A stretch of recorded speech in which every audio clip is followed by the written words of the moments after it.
Assalamualaikum warahmatullahi wabarakatuh. Perkenalkan, nama saya Elsa Nilasari dengan NIM 12206183112.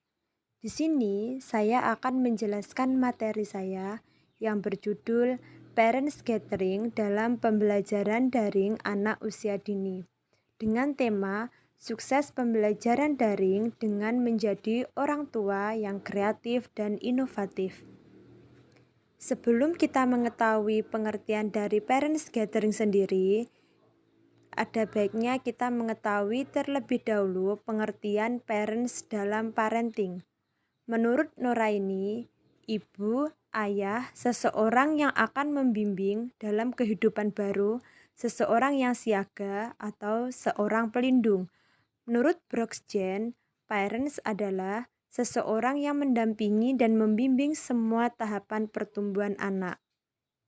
Selanjutnya, pengertian pola asuh sendiri dalam parenting itu menurut Adi Muhammad Fauzil, sikap orang tua terhadap anak, bagaimana orang tua mempengaruhi anak, mendidik dan mengasuh anak. Sedangkan menurut Tati Aryati, parenting membantu anak mengenal nilai-nilai atau aturan yang ada agar mematuhi aturan tersebut dan anak bisa diterima oleh lingkungannya. Jadi, parenting itu adalah upaya orang tua mempengaruhi, membentuk karakter pada anak agar anak dapat diterima pada lingkungannya, mendidik, mengasuh, dan mengenalkan nilai-nilai yang baik. Selanjutnya, ada 10 jenis-jenis program parenting. Yang pertama, Parents Gathering itu sendiri. Yang kedua, Foundation Class, seminar, hari konsultasi, field trip, home activities, cooking on the spot, bazar day, mini zoo, dan yang terakhir, home education video. Untuk foundation class itu adalah pembelajaran bersama anak dengan orang tua di awal masuk sekolah atau bisa disebut dengan orientasi. Selanjutnya untuk seminar adalah kegiatan dalam rangka program parenting. Hari konsultasi itu adalah hari di mana ada pertemuan orang tua yang dapat disediakan atau dibuka oleh lembaga PAUD. Selanjutnya ada field trip, itu adalah dharma wisata atau kunjungan wisata. Home activities itu adalah kegiatan atau aktivitas yang dilakukan di rumah dibawa ke sekolah. Misal bisa melakukan perkemahan bersama orang tua di sekolah. Selanjutnya ada cooking on the spot, itu adalah anak-anak belajar menyiapkan masakan, menyajikan makanan dengan bimbingan guru ataupun orang tua. Kemudian bazar day, anak-anak menyelenggarakan bazar di lembaga PAUD. Mini zoo, anak-anak menyelenggarakan kebun binatang mini di sekolah. Bisa juga dengan anak-anak membawa binatang kesayangannya kemudian dibawa ke lembaga PAUD. Selanjutnya ada home education video, itu mengirimkan rekaman kegiatan pembelajaran anak berupa CD atau DVD agar dapat disaksikan dan dipelajari juga oleh orang tua di rumah.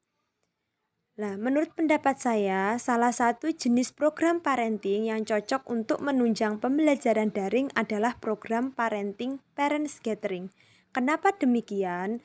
Karena Parents Gathering itu sendiri adalah pertemuan antara pihak lembaga PAUD dengan wali murid guna membicarakan program-program yang ada di PAUD dalam hubungannya dengan bimbingan dan pengasuhan anak di keluarga guna anak bisa tumbuh berkembang secara optimal.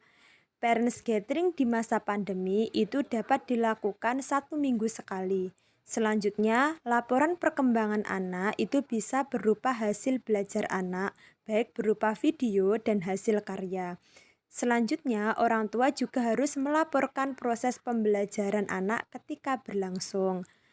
Selain itu, guru juga menghimbau kepada orang tua untuk berlaku sportif dan tidak menutup-nutupi kekurangan anak dalam belajar.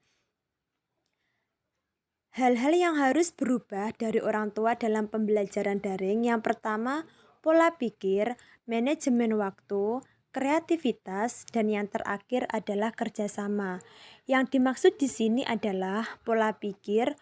Orang tua harus merubah pola pikirnya bahwa saat ini yang menggantikan posisi guru dan yang menemani anak untuk belajar itu lebih berperan aktif adalah orang tua. Selanjutnya, manajemen waktu. Orang tua harus pandai-pandai untuk mengatur waktu antara pekerjaan sehari-hari dan mengajari anak untuk pembelajaran daring. Yang ketiga, kreativitas. Orang tua harus mempunyai kreativitas yang tinggi agar anak dapat melakukan pembelajaran dengan baik dan anak tidak akan merasa bosan ketika pembelajaran daring. Dan yang keempat, kerjasama. Kerjasama ini sangat diperlukan dalam pembelajaran daring saat ini, baik kerjasama antara anak dan orang tua, kerjasama antara ayah dan ibu juga sangat diperlukan. Selanjutnya, pentingnya parents gathering dilakukan untuk menunjang pembelajaran daring. Yang pertama, guru dan orang tua dapat sharing atau berbagi informasi terkait dengan cara belajar anak. Orang tua juga dapat mengetahui metode yang pas atau sesuai dengan anak. Yang ketiga, terjadinya hubungan atau komunikasi yang baik antara guru dan orang tua. Yang keempat, mempermudah guru untuk mencari informasi tentang anak ketika mengalami kesulitan dalam pembelajaran. Terima kasih. Mungkin cukup sekian materi saya, ada kurang lebihnya saya mohon maaf. Semoga bermanfaat. Wassalamualaikum warahmatullahi wabarakatuh.